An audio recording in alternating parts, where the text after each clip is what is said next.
बागेश्वर धाम के धीरेन्द्र कृष्ण शास्त्री, जिन्हें आज के वक्त कौन नहीं जानता। सनातन को एकजुट करने की बात हो या लोगों की समस्या को दूर करने का दावा, लोगों का पर्चा निकालना हो, सनातन को एकजुट करना हो या फिर कुंभ को लेकर के बयान देना हो, चर्चाओं में बाबा अक्सर रहते हैं। उनको मानने वाले लोगों की तादाद बहुत ज्यादा है, जो सीधे उनके जरिए होने वाली कथाओं में देखा जा सकता है। भगवान हनुमान के परम भक्त और उनकी सेवा में लगे रहने वाले, या यूं कह लो लीन, कम उम्र के बाबा यानी पंडित धीरेन्द्र कृष्ण शास्त्री।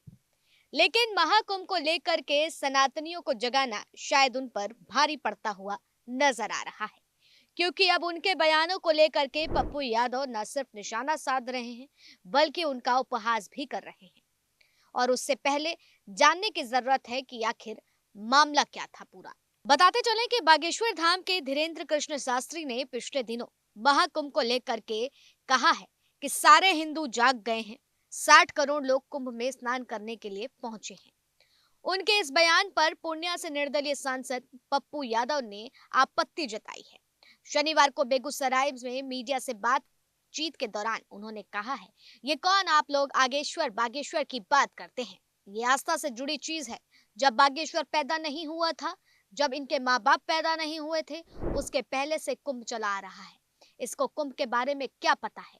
पप्पू यादव ने आगे कहा, यह तो बंदर है। हम ऐसे बाबाओं को बंदर कहते हैं जो गरीब और पब्लिक के बारे में कुछ भी बोल देते हैं। हम बंदर की चर्चा नहीं करते। पुण्य सांसद ने कहा है कि देश की 140 करोड़ आबादी है, जिसमें 26 करोड़ बौद्ध, जैन, सिख और इस्लाम है, और करीब 84 करोड़ महीने में 5 किलो अनाज खाने वाले लोग हैं। जिसके पास पैसा नहीं है वह कुंभ में जाएगा क्या। माना कि उसमें 1 करोड़ चला भी गया हो तो अंबेडकर को मानने वाले लोग भगवान में आस्था रखते हैं, लेकिन ऐसे आडंबर में भी आस्था नहीं रखते हैं। हम जानना चाहते हैं कि जिनकी मौत का पता नहीं चला है, जो लेटरिन, बाथरूम और खाने की व्यवस्था नहीं कर पाए हैं, कई लोग लौट गए और अब शुरू हो गया है डिजिटल पर कुंभ मेला कर दो। सांसद यहाँ नहीं रुकते। सांसद आगे कहते हैं कि अब डिजिटल में भी कुंभ स्नान होने लगा है। इतना बड़ा महापाप, महाझूठ। सभी दलित अंबेडकर को मानते हैं, उनकी आस्था अंबेडकर में है, तो अब बताया जाए कि लोग कितने लोग गए होंगे। उन्होंने पूछा कि किसने गिनती कर लिया।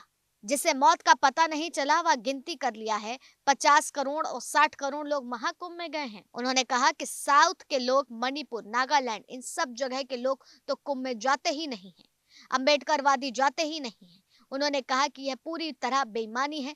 सनातन पहले से ही मजबूत है। सनातन धर्म पूरी दुनिया को आकर्षित करता है। ये बंदर लोगों को यह सब पता नहीं होता है। सनातन यदि बदनाम हुआ है तो इन्हीं बाबाओं के आतंक के कारण, पॉलिटिशियन के झूठ और सनातन को बेचने के कारण हुआ है।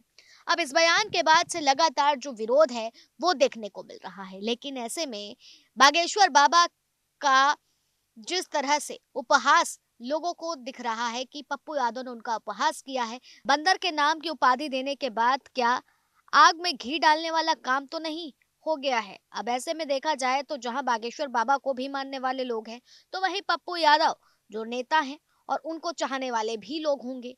तो क्या वाकई में ये रार करतरार जो चल रही है वो चलती रहेगी। और महाकुंभ को लेकर के जो विवादित बयानों की टिप्पणी है, जहां पप्पू यादव का ये सवाल है कि जो व्यक्ति 50 करोड़ 60 करोड़ की बात कर रहा है, कितने लोगों ने वहां पर स्नान की डुबकी लगाई है, स्नान किया है, तो फिर मौत के आंकड़े क्यों छुपाए जा रहे हैं।